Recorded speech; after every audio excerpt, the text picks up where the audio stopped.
మధ్యాహ్నం మిర్చి రైతులతో చంద్రబాబు భేటీ. కేంద్ర సాయం, రాష్ట్ర ప్రభుత్వ చర్యలపై వివరణ.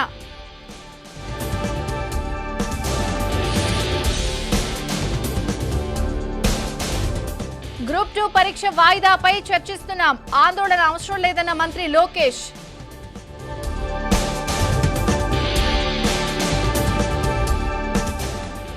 సజ్జల ఎస్టేట్ భూములపై మరో 2 రోజుల సర్వే నివేదికను కోర్టుకు అందజేయనున్న అధికారులు.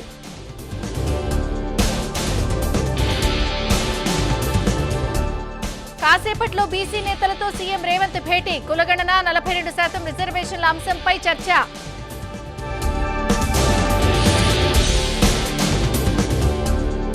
తెలంగాణలో ఎల్ఆర్ఎస్ ఫీజుపై కొత్త మార్గదర్శకాలు. 2 రోజుల్లో అందుబాటులోకి కొత్త సాఫ్ట్వేర్.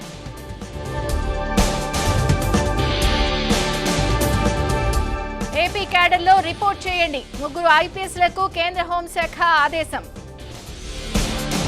తిరుమల ఏఎస్పీ ప్రభాకర్ బాబుపై చర్యలకు ఆదేశం. అధికార దుర్వినియోగం చేసినట్టు ఆరోపణలు.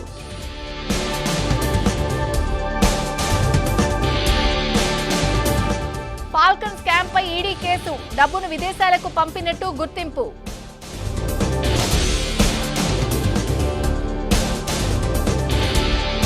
అనకాపల్లిలో భారీగా గంజాయి పట్టివేత.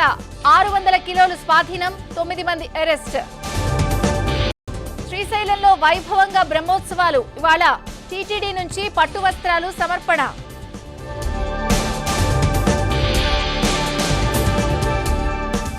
మహాయుతి కూటమిలో మొదలైన విభేదాలు.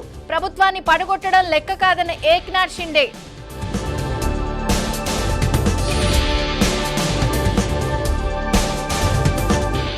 నేడు పంజాబ్ రైతులతో కేంద్రం చర్చలు. పంటకు కనీస మద్దతు ధర చెల్లింపుపై చర్చ.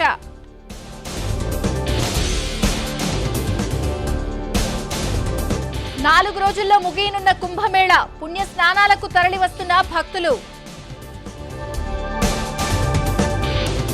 ఇంకా కోర్టు పరిశీలనలోనే ఉంది. విడాకుల విషయాన్ని ఖండించిన ధనశ్రీ న్యాయవాది.